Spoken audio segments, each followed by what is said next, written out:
जैसा कि आप लोग स्क्रीन पे देख पा रहे हैं, आज हम लोग क्लास 12 का चैप्टर 1 का हिस्ट्री का सबसे इंपॉर्टेंट टॉपिक दिल्ली सल्तनत तथा दो प्रमुख विदेशी यात्री अल बरूनी और इब्न बतूता के बारे में 40 इंपॉर्टेंट एमसीक्यू को देखने जा रहे हैं।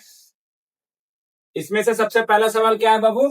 सुल्तान महमूद गजनी ने भारत पर कितनी बार आक्रमण किया? तो इसका सही आंसर हो जाएगा सुल्तान महमूद गजनी ने भारत पर 17 बार आक्रमण किया। अल बरूनी की प्रसिद्ध पुस्तक किताबुल हिंद को और किस नाम से जाना जाता है? तो अल बरूनी की जो लिखी हुई प्रसिद्ध पुस्तक है किताबुल हिंद, उसको हम लोग तहकीकाते हिंद के नाम से भी जानते हैं। द ट्रैवलर ऑफ इस्लाम किसे कहा जाता है? इब्न बतूता को कहते हैं हम लोग the traveller of Islam. Ibn Battuta किस देश का निवासी था? तो वो मोरक्को के निवासी थे। ठीक है, आगे क्वेश्चन देखते हैं। इब्न बतूता किसके शासनकाल में भारत आया था? तो इब्न बतूता मोहम्मद बिन तुगलक के शासनकाल में भारत आया था। अल बरूनी किसके साथ भारत आया था? अल बरूनी महमूद गजनी के साथ भारत आया था। ऑप्शन नंबर बी हो जाएगा। इब्न बतूता द्वारा लिखित यात्रा वृत्तांत का क्या नाम है? इब्न बतूता द्वारा लिखित यात्रा वृत्तांत का नाम है रेहाला। अल बरूनी सुल्तान महमूद का क्या था? तो अल बरूनी सुल्तान महमूद का युद्धबंदी था। क्या था? युद्धबंदी था। अल बरूनी के अनुसार प्राचीन भारत समाज में 4 वर्णों के अलावा और कितने बहिष्कृत समूह थे? तो जब वो अपने पुस्तक किताबुल हिंद में भारत के समाज के जाति वर्णों के बारे में डिस्कस करते हैं तो वो लिखते हैं कि यहाँ 4 वर्णों के अलावा और 2 भी वर्ण प्रमुख थे। मोहम्मद बिन तुगलक के आदेश पर इब्न बतूता सल्तनत के दूत के रूप में कहाँ गए थे? तो इब्न बतूता भारत से मोहम्मद बिन तुगलक के आदेश में भारत का दूत बन करके चीन गए। इब्न बतूता दिल्ली के काजी पद पर कितने वर्षों के लिए नियुक्त किए गए? तो याद रखेंगे हम लोग 7 वर्षों तक वो दिल्ली के प्रमुख काजी पद पर मोहम्मद बिन तुगलक के शासनकाल में थे। इब्न बतूता कालिकट बंदरगाह से कहां पहुंच गए थे? तो याद रखिएगा मालदीव। क्या इसका सही आंसर हो जाएगा? मालदीव। अल बरूनी ने भारत की किस व्यवस्था की तुलना प्राचीन भारत से की थी? अभी कुछ देर पहले हम लोग जाति व्यवस्था के बारे में जान रहे थे, तो जाति व्यवस्था इसका आंसर हो जाएगा, जो कि 4 वर्णों के अलावा उन्होंने कहा था कि 2 और भी प्रमुख वर्ण है। इब्न बतूता ने भारत की किस प्रणाली को बहुत ही कुशल और तेज बताया?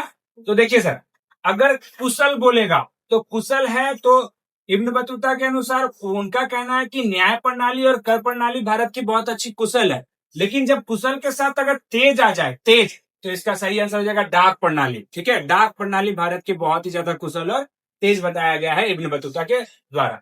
अल बरूनी ने अपनी पुस्तक किस भाषा में लिखी थी? तो उनकी जो पुस्तक की है वो अरबी भाषा में है। आप लोग को हमेशा फारसी अरबी में कंफ्यूजन होगा, तो आप ऐसे भी सोच सकते हैं अल बरूनी अ से शुरू हो रही है और अरबी भी अ से शुरू हो रही है, तो अल बरूनी के द्वारा लिखित पुस्तक किस भाषा में थी? तो अरबी भाषा में थी। तराइन का प्रथम युद्ध सन 1191 में जो हुई, उसके विजय कौन थे? तो इसके विजय थे पृथ्वीराज चौहान। कौन थे? पृथ्वीराज चौहान।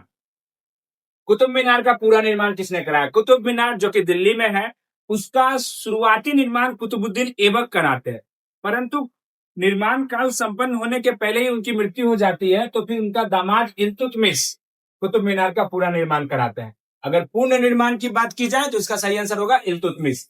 हिंदुस्तान का तोता किसे कहते हैं? तो अमीर खुसरो को हिंदुस्तान का तोता कहते हैं। गुलाम वंश का अंतिम शासक कौन था? तो गुलाम वंश का अंतिम शासक था गुलाम वंश का अंतिम शासन था शमसुद्दीन कैमूर्स। ठीक है, क्या हो जाएगा सही आंसर इसका? शमसुद्दीन कैमूर्स। किस शासक ने अपने शासनकाल में सुल्तान की उपाधि धारण नहीं की थी? तो इसका सही आंसर होगा खिज्र खान। सुल्तान की उपाधि इन्होंने कभी धारण नहीं की थी। बंगाल का अकबर किसे कहा जाता है? तो हुसैन शाह को बंगाल का अकबर कहा जाता है। गुलाम वंश का संस्थापक कौन थे? गुलाम वंश का संस्थापक थे कुतुबुद्दीन ऐबक। बाजार नियंत्रण नीति किस सुल्तान ने लागू की थी? बाजार नियंत्रण नीति किस सुल्तान ने लागू की थी? तो अलाउद्दीन खिलजी हो जाएगा इसका सही आंसर। चालीसा दल, ये भी एक क्वेश्चन कभी कभी एग्जाम में पूछ लिया जाता है कि चालीसा दल का विनाश किसने किया था? तो सही आंसर होगा बलबन। राजधानी को दिल्ली से दौलताबाद किसने स्थानांतरित किया था? तो मोहम्मद बिन तुगलक ने। ठीक है, मोहम्मद बिन तुगलक के बारे में याद रखेंगे, इन्हें हम लोग पागल बादशाह के नाम से भी जाना जाता है। जब आप पुस्तक में पढ़ेंगे तो बहुत सारी इनकी कृति ऐसी थी, ठीक है, जो कि पूरी उल जलुल थी, जिसे कारण उसे हम लोग पागल बादशाह के नाम से भी जानते हैं, जैसे कि राजधानी बदल देना, हाँ, मन में सोचा रात में सुबह में मुद्रा बदल देना, इसलिए इसे पागल बादशाह के नाम से भी जाना जाता है। सल्तनत काल की एकमात्र महिला शासिका कौन थी? तो याद रखेंगे रजिया सुल्तान। ठीक है, दिल्ली सल्तनत की गद्दी पर बैठने वाली एकमात्र महिला शासिका कौन थी? रजिया सुल्तान। सजदा और पाबोस की प्रथा किसने शुरू की थी? तो इसका भी आंसर जाएगा बलबन। लोधी वंश का संस्थापक कौन था? लोधी वंश का संस्थापक था बहलोल लोधी। कौन था? बहलोल लोधी। आगरा शहर की स्थापना किसने की थी? आगरा जो शहर है, आज हम लोग जानते हैं कि यूपी का एक बहुत ही फेमस शहर आगरा, जहां पे ताजमहल है, उस शहर की स्थापना करने वाले हैं सिकंदर लोधी। पानीपत का प्रथम युद्ध जो कि 1526 ईस्वी में हुआ था, वह किसके किसके बीच में हुआ था? तो बाबर और इब्राहिम लोधी के बीच में हुआ था। इस युद्ध में इब्राहिम लोधी की हार होती है, क्योंकि बाबर का जो तोप खाना था वो बहुत ही ज्यादा कारागार साबित होता है इस युद्ध में, और बाबर विजयी होते हैं, और इसी के साथ वो भारत में किस वंश की स्थापना करते हैं? तो याद रखेंगे, मुगल वंश की स्थापना करते हैं। नेक्स्ट वीडियो में हम लोग मुगल वंश के बारे में बहुत अच्छे से जानेंगे। खिलजी वंश की स्थापना किसने की थी? तो इसका आंसर जाएगा जलालुद्दीन खिलजी। ठीक है, दो नाम बढ़िया से याद रखेंगे खिलजी वंश से रिलेटेड, जलालुद्दीन खिलजी और अलाउद्दीन खिलजी। जलालुद्दीन खिलजी जो है वो संस्थापक है, और अलाउद्दीन खिलजी जो है वो खिलजी वंश के एक प्रमुख नेता में से, प्रमुख शासक में से एक, नेता नहीं बोलेंगे, शासक बोल सकते हैं हम लोग, प्रमुख शासक में से एक।